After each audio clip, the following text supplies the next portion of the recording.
శ్రీ సచిదానంద సమర్థ సద్గురు సాయి మహారాజ్కి జై. సాయి బిడ్డలందరికీ కూడా సాయినాథుని ఆశీర్వాదాలతో మనము ఈవేళ 38వ అధ్యాయంలో ఉన్నామండి. నిన్నటితో 37వ అధ్యాయం అయిపోయింది. ఇందులోని బాబా వంట పాత్రలు, దేవాలయమును గౌరవించకుండుట, కాల లేదా మిశ్రమము, మజ్జిగ, దీని మీద ఉంటుందండి బాబా గారిది. గత అధ్యాయంలో బాబాగారి చావడి ఉత్సవం వర్ణించింది కదా. మనము ఈ 37వ అధ్యాయంలో చావడి ఉత్సవం గురించి చెప్పుకున్నాం కదండి. ఈ అధ్యాయంలోని మనము బాబా వంట పాత్ర మొదలగు వాని గురించి కూడా చెప్పుకుందాం. ఆయన వాడిన వంట విధానము గురించి కూడా ఇందులో ఉంటుంది. తొలి పలుకులు. ఓ సద్గురు సాయి, ఓ సద్గురు సాయి, నీవు పావనమూర్తివి, ప్రపంచమంతటికి సంతోషమును ప్రసాదించితివి, భక్తులకు మేలు కలుగజేసితివి, నీ పాదముల నాశ్రయించిన వారి బాధలను తొలగించితివి, నిన్ను శరణుజొచ్చిన వారిని ఉదార స్వభావుడగుటచే వారిని పోషించి రక్షించెదవు. ఆయన అంతే కదండి. మరి బాబాగారు ఉదార స్వభావులు కాబట్టి మనల్ని ఈ విధంగా ఇన్ని రకాలుగా రక్షిస్తూ పోషించి రక్షించేదవు. నీ భక్తుల కోరికలు నెరవేర్చుటకు, వారికి మేలు చేయుట కొరకు నీవు అవతరించెదవు. పవిత్రాత్మయను ద్రవసారమును బ్రహ్మమనడి ఎచ్చులో పోయగా, దాని నుండి యోగులలో నలంకారమగు సాయి వెడలెను. ఇక్కడ చూడండి, మనము ఒక విగ్రహాన్ని కొనుక్కుంటాం కదా. ఆ విగ్రహం ఎలా వస్తుందండి? అందులో ఈ ద్రవ్యాన్ని కరగదీసి అందులో పోయిస్తే అచ్చులు అంటారు కదా, ఆ ముద్రణతో ఉన్న అచ్చు మీద ఈ ద్రవ్యాన్ని పోయడం వల్ల అది రూపం దాలుస్తుంది. అలాగే అలాంటి ఒక ద్రవ్యాన్ని ఒక అచ్చులో పోసి బాబాగారి ప్రతిరూపమైన అచ్చులో పోస్తే మళ్ళీ బాబాగారి ప్రతిరూపమే అందులో వచ్చింది. అదే విగ్రహ రూపంగా మనము ఆయన్ని ఆరాధించుకుంటున్నాము. చూసారా, ఆనాడు శిల్పిగా మైనంతో తయారు చేసుకుని ఆయన చెక్కారు తాళి మన ఆయన. మరి ఈయన చూడండి చక్కగా ఈ విధంగా ఎలా వర్ణన ఎంత అద్భుతంగా ఉందో చూడండి. నలంకారమగు సాయి వెడలను అంటే చూడండి, బ్రహ్మమనుడు ఎచ్చులో పోయగా దాని నుండి యోగులలో అలంకారమగు సాయి వెడలను. సాయి ప్రతిబింబము మనకి వచ్చింది. ఈ సాయి ఆత్మారాముడే స్వచ్ఛమైన దైవికానందమునకు వారు పుట్టినిల్లు. స్వచ్ఛమైన దైవికానందమునకు, ఈ దైవానికి అసలు ఆనందానికి ఆయన పుట్టినిల్లు. జీవితేచ్ఛలన్నీ పొందిన వారై వారు భక్తులను నిష్కాములను చేసి విముక్తులను చేసిరి. అది అంతే కదండి. జీవితేచ్ఛ అంటే మన జీవిత పరమార్థాన్ని చక్కదిద్ది పొందిన వారే వారు భక్తులను నిష్కాములను చేసి విముక్తులను చేసిరి. మనల్ని నిజంగా కూడా కదండి బాబాగారు ఈ విధంగానే చేశారు కదా మనల్ని. మరి బాబా వంట పాత్ర. యుగ యుగములకు శాస్త్రములు వేరు సాధనములను ఏర్పాటు చేసి ఉన్నవి. అవును. అయితే కృతయుగములో తపస్సు, త్రేతాయుగములో జ్ఞానము, ద్వాపర యుగంలో యజ్ఞము, కలియుగములో దానము చేయవలెనని శాస్త్రములు ఘోషించుచున్నవి. మరి చూడండి, నిజంగానే శాస్త్రములు వేరు సాధనములను ఏర్పాటు చేసుకున్నాం. ఎలాగా? కృతయుగములో తపస్సు చేసేవారండి. త్రేతాయుగానికి వచ్చేసరికి జ్ఞానము వచ్చింది. ద్వాపర యుగంలో యజ్ఞయాగాదులు. కలియుగంలో ఏమైపోయిందండి? దానం చేసుకుంటేనే. అయితే ఈ దానం చేసుకునే శాస్త్రములు ఘోషించుచున్నవి. ఈ దానం చేసుకోవాలి ఈ కలియుగానికి. దానములన్నింటిలోనూ అన్నదానమే శ్రేష్టమన్నది. మధ్యాహ్నము 12 గంటలకు భోజనము దొరకనిచో మనము చాలా బాధపడదము. అట్టి పరిస్థితులలో నితర జీవులు కూడా నట్లే బాధపడును. మనమే కాదండి, ఆహారానికి వేరే వేరే జీవులు కూడా బాధపడతాయి. అయితే ఈ విషయము తెలిసిన ఎవరైతే పేదలకు ఆకలితోనున్న వారికి భోజనము పెట్టెదరో వారే గొప్ప దాతలు. ఇదండి ఇక్కడ ముఖ్యమైన పాయింట్ ఏంటంటే, బాబా గారు అలాగే చేసేవారండి.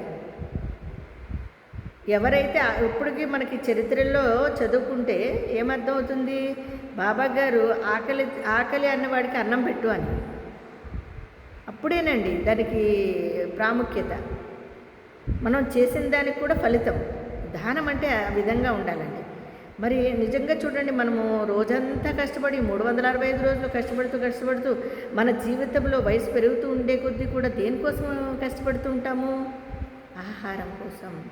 మరి ఆ యొక్క ఆహారాన్ని తీసుకున్న తర్వాత ఆత్మారాముడు శాంతిస్తే మనము కర్మ పనులు చేయగలుగుతాము.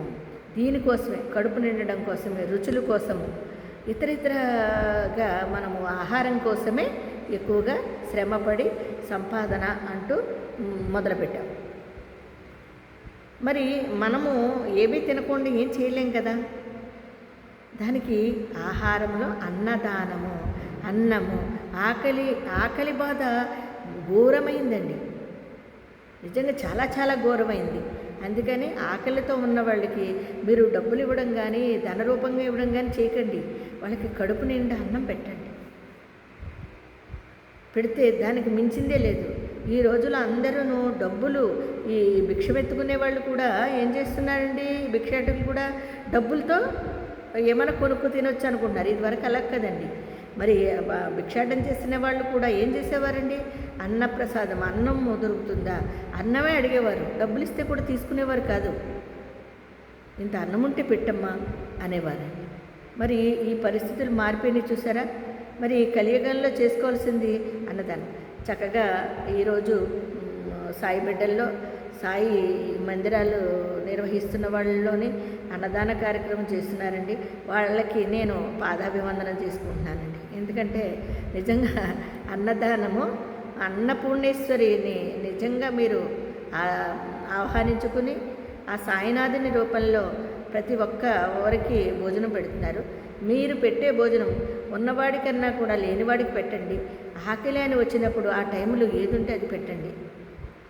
బాబాగారు చెప్పారు 12 గంటల మధ్యాహ్నం ఆరితప్పుడు 12 గంటలకి అండి, అది కరెక్ట్ టైము మనము ఆహారం తీసుకుంటాం. మరి ఇప్పుడు టైం దాటిపోతుంది, అన్నీ దాటిపోతున్నాయి కాబట్టి అన్నదానానికి అంత ప్రాధాన్యత ఉందండి బాబాగారు చెప్పిన విషయంలో. అయితే మన మనుషులే కాదు, ఇతర జీవుల్లో కూడా నేనున్నానన్నారు కదా బాబాగారు. అదేవిధంగా ఇతర జీవులకు కూడా మీరు ఆహారం పెట్టచ్చు. అయితే ఈ విషయం తెలిసి ఎవరైతే బీదలకు ఆకలితో ఉన్న వారికి భోజనము పెట్టేదరో వారే గొప్ప దాతలు. తైతిరీయ ఉపనిషత్తు ఇట్లు చెప్పుచున్నది, ఆహారమే పరబ్రహ్మ స్వరూపము. ఆహారము నుండియే సమస్త జీవులు ఉద్భవించినవి. చచ్చిన పిమ్మట నవి తిరిగి ఆహారములో ప్రవేశించును. అదండి, చూసారా, ఆహారం నుంచి అన్నీ పుడతాయి. మరి ఆహారం లేకపోతే చచ్చిపోతాం కదండి నిజంగానే. మరి చచ్చిపోయిన జీవుల్లో కూడా ఆహారం కోసం మళ్ళీ జీవి పుడుతూనే ఉంది, అలాగా ఉద్భవిస్తున్నది. చచ్చిన పిమ్మట నవి తిరిగి ఆహారంలోకే ప్రవేశించును.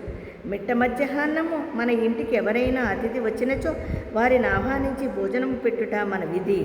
ఇతర దానములు అనగా ధనము, బట్టలు మొదలగునవి ఇచ్చినప్పుడు కొంత విచక్షణ కావలెను. కానీ ఆహార విషయంలో నట్టి ఆలోచన అవసరము.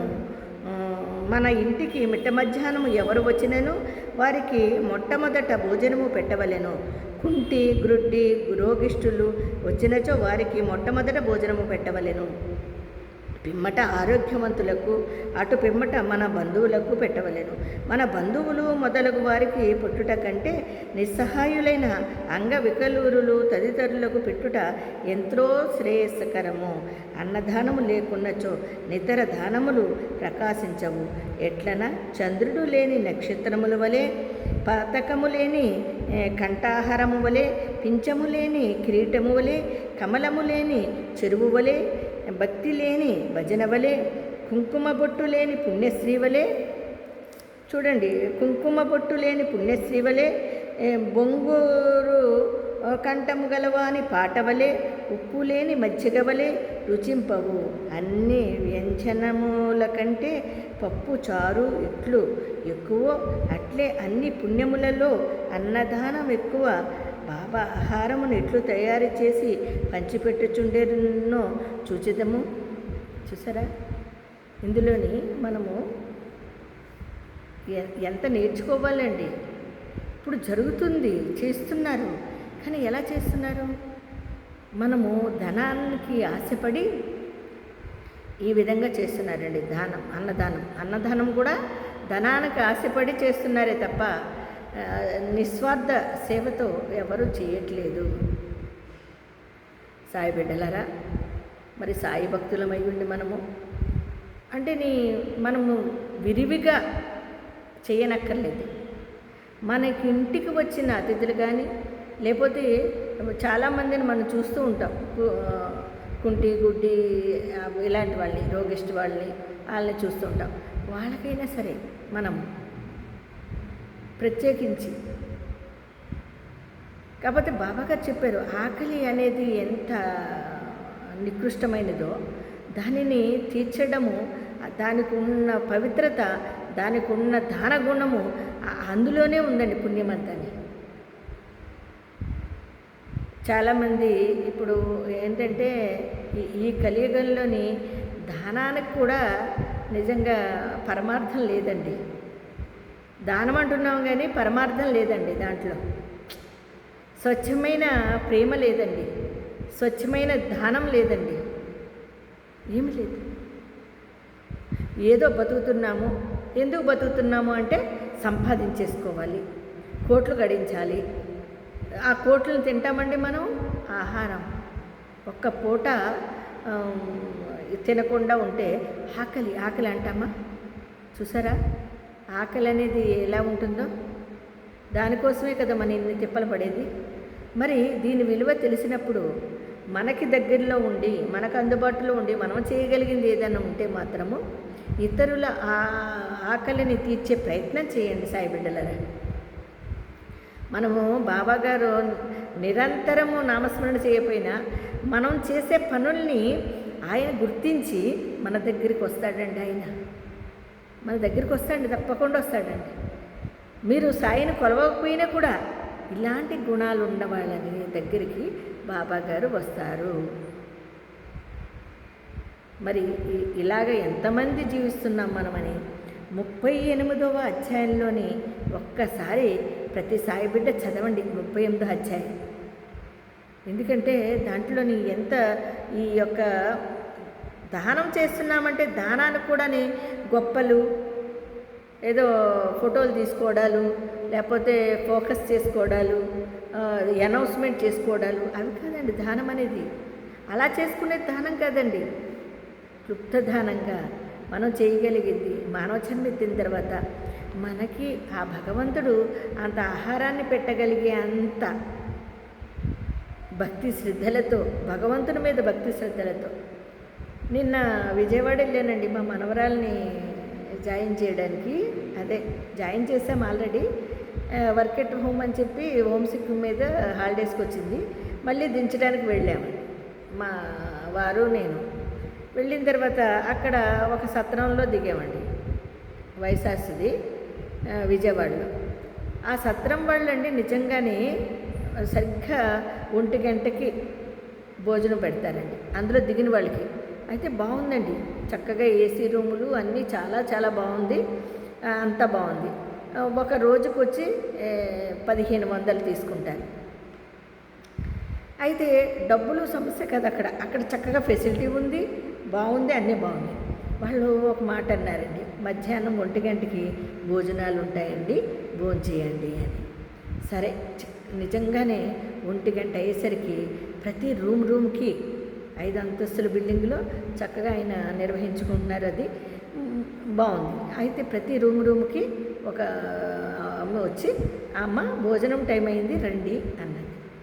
నిజంగా అందరూ కూడా అక్కడ గ్యాదర్ చేసి అందరినీ గ్యాదర్ చేసి కుర్చీలు వేసి చక్కగా అందరినీ కూర్చోబెట్టిన తర్వాత అందరూ వచ్చారు అన్నాక ఎంతమంది ఉన్నారని లెక్కించి వాళ్ళు చక్కగానే డైనింగ్ టేబుల్ లాగా అక్కడ ఒక సిమెంటు దిమ్మె సిమెంటు ఇది వేసి పెడతారు కదండి భోజనాలు పెట్టడానికి. ఒక హాల్ లాగా ఉంది చక్కగా. దాని మీద అరిటాకులు వేసి చూడండి, అరిటాకులు వేసి చక్కగా అరిటాకులు కూడా శుభ్రంగా నీట్గా కడిగారండి. కడిగి ఆ అరిటాకులు వేసి దాని పక్కలో స్టీల్ గ్లాస్తో వాటర్ పెట్టి దగ్గర ఒక 25 మంది 30 మంది ఉంటామండి. ఒక 25 మంది ఉంటారనుకోండి పోనీ, అంతమందికి లెక్క పెట్టుకుని ఎంతమంది అయితే ఉన్నారో అంతమందిని చక్కగా ఆహ్వానించి కూర్చోబెట్టి ఆయన అరిటాకులు వేసి భోజనం పెట్టాడండి నిన్న నాకు మా వారు, మా మనవరాలు, ఇంకా ఇతర రూముల్లో ఉన్న వాళ్ళందరూ కూడా వచ్చారండి. నాకు చాలా చాలా బాగా ఆనందదాయకం అయిపోయిందండి. నిన్న కడుపు నిండా ఆ అన్నపూర్ణేశ్వరి కాశీ విశాలాక్షి ఆమె పెట్టింది ఆ భోజనము అన్నట్టుగా ఆనందం అయిపోయిందండి, పరవశం అయిపోయిందండి. ఎలాగంటే తినే ముందు అన్ని పదార్థాలు పెట్టారు చక్కగా రుచికరంగా. అసలు మనము ఇంట్లో కూడా అంత గొప్పగా వండుకోము, అంత బాగా పెట్టారండి, అద్భుతంగానే కడుపు నిండా పెట్టారండి, కొసరు పెట్టారండి. వాళ్ళకి నిజంగానే ధన్యవాదాలు తెలియజేసుకుంటున్నానండి. అయితే అదండి, ఆ టైంకి అన్నం పెట్టేశారు. ఆ తర్వాత వాళ్ళు ఎవరైనా డొనేట్ చేయాలనుకుంటే అన్నదానానికి చేయొచ్చు అన్నారు. కానీ ఆ సిస్టమ్ని చూసారా, తినకముందు ఆకు నిండా పెట్టిన తర్వాత సర్వేశ్వరుడు ప్రేయర్ చేయించిన తర్వాత ఆ తర్వాత మళ్ళీ భోజనాలు చేసేసిన తర్వాత ఆ భోజనాలు అయిపోయిన తర్వాత కూడా ప్రేయర్ చేసుకుని చక్కగా వచ్చామండి. ఆవిడ వైశాసు అమ్మవారు, వైష్ణవి మాత చూసారా ఎంత అద్భుతమో. నిజంగా నిన్నటిది వాళ్ళకి అభినందనీయమండి. నేనైతే మనసులోని వాళ్ళకి కూడా అభినందనలే కాదు పైకి కూడా చెప్తున్నాను. ఆ విధంగా ఉండాలండి. మనము ఏదన్నా చేసామంటే అంత తృప్తికరంగా, అంటే అప్పుడు ఆ టైంలో మనకు ఫెసిలిటీ ఉండదు, తినడానికి ఫుడ్ ఉండదు, బయటికి వెళ్ళిన తర్వాత ఏదో రకరకాలుగా వండి పడేస్తారు. కానీ వాళ్ళు ఎంత శుభ్రతతో నమ్రతతో ఆనందదాయకంగా అందరి కడుపులో నింపారు అంటే నిజంగా వాళ్ళకి నిజంగా దినదినాభివృద్ధి చెందుతూ వాళ్ళు ఆయుర ఆరోగ్యాలతో వాళ్ళ కుటుంబ సభ్యులందరూ కూడా సుఖశాంతులతో ఉండాలని, ఆ బాబాగారి ఆశీర్వాదాలు అందాలని బాబాగారిని వేడుకుంటున్నానండి నేను. అలా ఉండాలండి, మర్చిపోలేం మనం. ఎవరైనా మనకి భోజనం పెట్టారంటే దాన్ని మనము ఎంత చక్కగానో, మా మనవరాలకి అదే చెబుతున్నానండి. హాస్టల్లో కూడా భోజనం పెడుతున్నారు, తినట్లేదు అంటే తినమ్మా, ఆకలైనంత వరకే తింతల్లి, అన్నం పరబ్రహ్మం అన్నారు, నీకు ఇష్టమైంది నీకు అయింది. కానీ నిన్న వాళ్ళు పెట్టిన దగ్గర శుభ్రంగా తిన్నదండి. అలాగా మీ బిడ్డలకు కూడా చెప్పండి. ఈ రోజులు ఫ్యాషన్ అయిపోయింది. ఎలాగంటే అన్నం తినట్ల, బర్గర్లు పిజ్జర్లు ఏవేవో అంటున్నారు. అవన్నీ తిని అనారోగ్యం పాలవ్వకుండా స్వచ్ఛమైన చక్కగా అన్నము కూరలు ఇంట్లో చేసుకున్న వాటికి ఎక్కువ ప్రిఫరెన్స్ ఇవ్వండి. హాస్టల్లో అయినా కూడా బాగానే పెడుతున్నారు ఫుడ్డు. ఆ పెట్టినంత వరకు కూడా నెగ్లెక్ట్ చేయకుండా చక్కగా ఆహారాన్ని స్వీకరిస్తే ఆరోగ్యకరంగా ఉంటుంది. భగవంతుడి ఆశీర్వాదాలు కూడా మనకు ఉంటాయి. ప్రతి తల్లి తండ్రి బిడ్డలకి కూడా ఈ విధంగా చెప్పండి. బయట తిళ్ళు తినకుండా ఇంటిలోని అవకాశం ఉన్నప్పుడు దాన్ని నో అనకండి. చూడండి, వాళ్ళు చక్కగా చెప్పారు, మనకి అవకాశం ఇచ్చాడు భగవంతుడు, శుభ్రంగా తిన్నాను, ఈరోజు తలుచుకుంటున్నానంటే అలా ఉండాలండి అన్నదానం అంటే. ప్రతి ఒక్క సాయి బిడ్డ కూడా మీకున్నంతలో, నేను పెద్దగా చేసేస్తున్నాను దానాలు ధర్మాలు అని అక్కర్లేదు. మీకు వీలైనంత వరకు, మీకు అవకాశం వచ్చినప్పుడు, ఎవరైనా ఆకలితో ఉన్నప్పుడు ఆ టైంకి ఎవరైనా కానివ్వండి, మీరు చక్కగా వాళ్ళకి కడుపు నిండా అన్నం పెట్టండి చాలు. ఒక్కరికే పెట్టైనా నేను అన్నదానం 10 మందికి చేయాలనుకున్నా, అయితే 100 మందికి చేయాలనుకున్నా, ఇవన్నీ అక్కర్లేదండి. రోజుకొక్కరా, లేదా వారానికే నీకు అవకాశం దొరికిందా? ఎవరైతే మీకు అందుబాటులోకి వచ్చి మీరు చేయగలిగిన సహాయం చేయగలిగినప్పుడు ఆకలితో ఉన్న వాళ్ళకి అన్నం పెట్టండి. సాయి బిడ్డలారా, మరి చూడండి, ఇక్కడ బంధువులు పెట్టవలేరు అంటే లాస్ట్లో ఈయన ఏమంటున్నారంటే, కుంటివాళ్ళు, గుడ్డివారు, రోగిష్టి వాళ్ళు ఎవరైనా వస్తే వాళ్ళకి ముందు భోజనం పెట్టండి. మన బంధువులు, మనకు తెలుసున్న వాళ్ళు వచ్చిన తర్వాత పెట్టినా పర్వాలేదు, వాళ్ళు పెట్టకూడదని కాదు, పెట్టచ్చు. కానీ ముందు మనము ఇతరుల ఆకలిని తీర్చాలి. అది అక్కడ ఆయన చెప్పింది. మన బంధువులు మొదలగు వారికి పెట్టుట కంటే నిస్సహాయులైన అంగవికలురికి తదితరులకి పెట్టుట ఎంతో శ్రేయస్కరము. అన్నదానము లేకున్నచో నితర దానములు ప్రకాశించవు. ఈ కడుపు నిండందే నువ్వు ఎన్ని ఇచ్చినా ఏం లాభం అండి? ఇలాగే ఇందులోనే అన్నదానం కన్నా వస్త్రదానం కూడా మిన్నండి. వస్త్రదానం కూడా మిన్న. మన గాంధీజీ గారు, గాంధీ మహాత్మా గారు ఏం చేశారండి? మనం ఆయన గురించి తెలుసుకున్నాం. ఆయన గోచు పెట్టుకున్నాడు, ఆయన కట్టుకున్న అంగవస్త్రము ఒక పేదవానికి ఇచ్చాడు అని చెప్పి మనం చదువుకున్నాం. ఆ మహాత్మా గాంధీ అనండి ఈరోజు మన బాబా గారు. నిజంగా చాలా సంతోషదాయకమైనది. అన్నదానం లేకున్నచో నితర దానములు ప్రకాశించవు. ఎట్లనగా చంద్రుడు లేని నక్షత్రముల వలె. మరి చంద్రుడు లేకపోతే నక్షత్రాలు విలువ ఏముందండి? నక్షత్రాలు కనిపిస్తాయా? మనకి కనిపించవు కదా. ఆ చంద్రుడు ప్రకాశిస్తేనే, అలాగే చంద్రుడు లాంటి బాబా ఉంటేనే కదండి మనము ఒక జీవిగా కనిపించేది ఎవరికైనా. మానవులు కానీ ఇతర జీవులు కానీ ఆ భగవంతుడు లేనిది మనం ఏమున్నామండి? మనం ఉన్నామా? లేము. ఉన్నా లేనట్టే. మరి చంద్రుడు లాంటి మహానుభావుడు, మనం అందరూ నక్షత్రాలు లాంటి వాడు, ఆయన ఉన్నాడు కాబట్టి మనం కనిపిస్తున్నామండి. కుంకుమ బొట్టు లేని పుణ్యస్త్రీ వలె. ఇప్పుడు చూడండి, ఇందులో బాబాగారు ఎలా చెప్పారు, ఎంత బాగా చెప్పారో. ఇప్పుడు మనకి కంఠమున్న నక్షత్రము అంటే చంద్రుడు లేని నక్షత్రముల వలె, పతకము లేని కంఠాహారము వలె. ఇప్పుడు ఒక నెక్లెస్ కానీ ఏదైనా ఉందనుకో, దానికి పతకం లేదనుకోండి, పెట్టుకున్నా కూడా బోడిగా ఉంటుంది, బాగోదు. అలాగే కుంకుమ బొట్టు లేని పుణ్యస్త్రీ వలె. ఇప్పుడు ఈ పాయింట్ కూడా చాలా ఇంపార్టెంట్ అండి కలియుగంలో. చాలామంది స్త్రీలు, చిన్నపిల్లల కానించి పెద్దవాళ్ళు కూడానండి, బొట్టు అసలు కనిపించట్లేదండి. బొట్టు పెట్టుకున్నా కూడా ఆమె పుణ్యస్త్రీనా ఏమిటి, పెళ్లి చేసుకుందా, పెళ్లి చేసుకోలేదా, ఇవి కూడా కనిపించట్లేదండి. చక్కగా నిండుగా పసుపు కుంకుమ పెట్టుకోండి అమ్మా. మీకే కాదు, మీ భర్త ఆయురారోగ్యాలతో కూడా చాలా మంచిది, ఆయురారోగ్యాలకి. అలాగే లక్ష్మీదేవి కూడా మీ చెంత ఉంటుంది. అది ఫ్యాషన్ కాదమ్మా. పుణ్యశ్రీగా చక్కగా నిండుగా కుంకుమ బొట్టు పెట్టుకోండి తల్లి, పసుపు రాసుకోండి. ఇది లేని వాళ్ళు ఎంత బాధపడతారండి? ఉన్నదాన్ని ఆస్వాదించాలి కదండి. అలాగే ఈ బిడ్డలకు కూడా చెప్పండి. ఇప్పుడు ఆడపిల్లలు కాలేజీలకు వెళ్తూ, స్కూల్కి వెళ్తూ బొట్టులు పెట్టుకోవట్లేదు. మా మనవరాలు ఉన్నాడండి, బొట్టు పెట్టుకోమంటే చిన్న స్టిక్కర్ ఏదో అంటించుకుంటున్నారండి. నాకు నచ్చదు.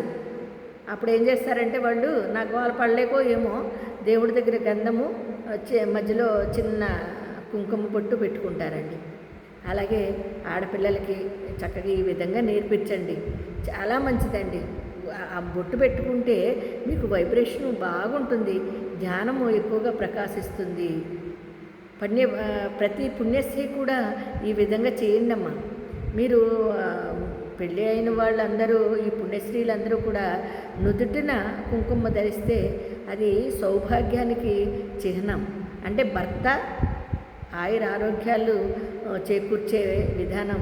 నుదుట బొట్టు, పాపిట్లో బొట్టు భర్త, నుదుట బొట్టు నీ ఆకర్షణ, నీ ఐదో తరము అన్నీ. కాబట్టి పాపిట్లో కూడా బొట్టు పెట్టుకోండి పుణ్యశ్రీలారా. చక్కగా పుణ్యశ్రీలాగా వర్తిల్లాలి. అందరూ సుఖంగా సంతోషంగా ఉండాలి. బాబాగారు అదే కోరుకున్నారు. మరి మనము బాబాగారితో ఉంటున్నామంటే బాబాగారు చెప్పినట్టుగా ఉండాలి కదమ్మా. ఆ విధంగా ఉండండి. మరి శ్రావణ మాసము వరలక్ష్మి వ్రతం వస్తుంది రేపు శుక్రవారము.